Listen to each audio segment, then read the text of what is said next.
Memphis, Tennessee is the second largest city in the state behind Nashville and is a city full of music and cultural history, nightlife, museums, and food. I didn't know what to expect before I spent a week in the city, but I really loved exploring Memphis and I found a lot of great spots all throughout it. I'm splitting this video into two as I want to cover Memphis food in its own video, but let's jump into some of my favorite spots in Memphis, Tennessee, and let me know what I left off in the comments. Also, some places do not allow video recordings, so you will see a couple spots in this video that are only photos because of that. First up, we have Beale Street. Beale Street is the nightlife center of Memphis and is home to bars, restaurants, history, and entertainment. During the day, you can walk the street, grab some food, see the big guitars, or get an old-fashioned soda at A. Schwab.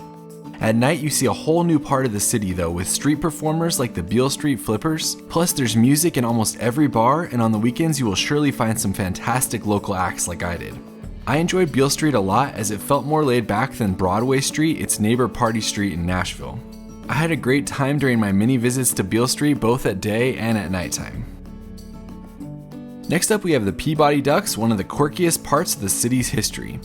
The Ducks spend their day in the fountain in the lobby of the hotel, but what makes it such an event is the parade they do from their posh duck palace on the hotel roof down to the lobby in the morning and back up in the evening. They literally roll out the red carpet for the Ducks, and then they ride the elevator each way. The event has a duck master who walks everyone through the history and leads the ducks on their path. People start lining up for this almost an hour before it happens, and I have to say I had a lot of fun with it. My next recommendation is the National Civil Rights Museum. The National Civil Rights Museum focuses on the civil rights movement from the 17th century to the present. The museum is a sobering experience that you need to plan at least a half day for. It features many well laid out exhibits which show the progression of African American rights in the country and spotlight many of the essential moments in the cause. The museum was built in the hotel where Dr. Martin Luther King Jr. was shot, and it allows you to see the room he stayed in and learned all about the process of finding his killer. Like I said, you need a lot of time for this one, and it's a very moving experience that you can't leave Memphis without seeing. Next up, we have Graceland, Elvis Presley's home in Memphis. This sprawling property allows guests to tour his home and to see how it was decorated while he lived there. It's a blast to see, and you're given an audio tour on an iPad that tells you about each of the rooms you're looking at. After exploring the home, you can see a half dozen museums on the property dedicated to everything from his cars and his stage outfits to his gold records. They also have 2 of his planes on display, and you can walk into each one. It's amazing to see how his plane was decorated and that he called it his Graceland in the sky. I learned a ton about Elvis on this tour and I really enjoyed it. It is expensive though, so know that going in. Next up, we have Sun Studio. Sun Studio is one of the 2 world-renowned music studios in Memphis. This small studio was the first to record Elvis and was where both he and Johnny Cash recorded many of their hits, among other artists as well. The studio is open for guided tours which take you through an upstairs area where there's memorabilia and photos from the studio's history. The tour was a blast as we listened to music from many of the artists, heard stories about the production, and learned about Elvis' roots. The tour also goes into the recording studio where you can take photos with the equipment and take photos with the microphone that was actually used to record some of these famous songs.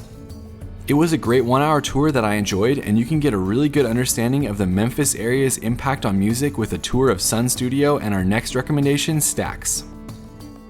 Next up, the Stax Museum sits on the same location that the Stax recording studio once did. The museum is easily the best music museum I saw while I was in Memphis, and I loved learning all about the history of soul music and how Stax eventually helped many famous artists in the genre to flourish. Stax Recording Studio recorded artists like Isaac Hayes, Otis Redding, and Sam and Dave, just to name a few, with songs like Sitting on the Dock of the Bay coming out of the studio. You can easily spend a few hours here and make sure you don't leave without seeing Isaac Hayes' Cadillac, which is pretty spectacular. Following that, we have the Big River Crossing. The Big River Crossing is a great active recommendation on this list. The bridge is one of the longest pedestrian bridges in the United States and the longest that crosses the Mississippi River. It's almost a mile across, and at the halfway point, you will actually go from Tennessee to Arkansas. I walked the whole bridge one afternoon, and there were a lot of people and families all enjoying this walk with great views of the city.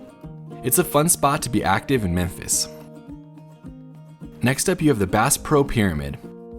When you see the city skyline, you'll no doubt notice the large pyramid.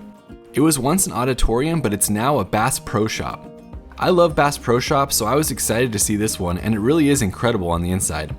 There's also a hotel here that has many rooms that face the Bass Pro Shop from above, which is really cool and has that swamp type vibe while still being completely inside. Plus, you can pay to go to the top of the pyramid, which has a restaurant and 2 balconies that you can go out on. The balconies are a great way to view the city, and our next recommendation, Mighty Lights. Mighty Lights is a light show that happens right on the 2 bridges that cross over into the downtown area of the city. At night, the bridge is lit up a solid color, but every 30 minutes there's a 10-minute show where the bridge slowly changes to different colors and even had a Go Grizzlies sign when they were in the playoffs. The top of Bass Pro is a great spot to watch this show from, but you can see it from all around the riverfront as well. It's supposedly the biggest nightly light show on the Mississippi River, and it is a lot of fun to see. Next up, we have Mud Island. Speaking of the riverfront, Mud Island Park is one of the best places to walk along it.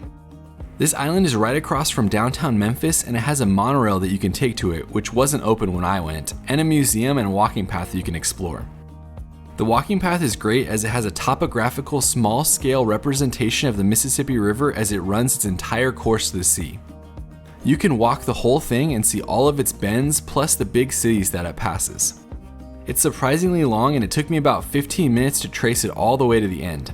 It's certainly a fun thing to do while exploring the riverfront in Memphis. Next up, we have the Crosstown Concourse. The Crosstown Concourse is an apartment building mixed with storefronts, gyms, and a restaurant.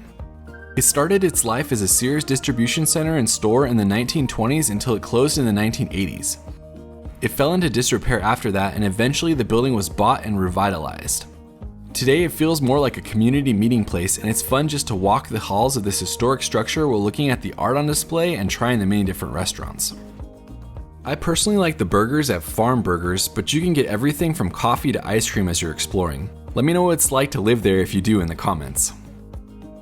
Following that, we have the Memphis Zoo. The Memphis Zoo is over 100 years old and is home to over 500 species of animals. It's often voted one of the best zoos in the United States, and it's easy to see why when you visit. The zoo here is massive, and it has a huge variety of animals on display, ranging from lions and elephants to hippos and polar bears. All of the animals were pretty active when I went, and the exhibits are massive and pristine.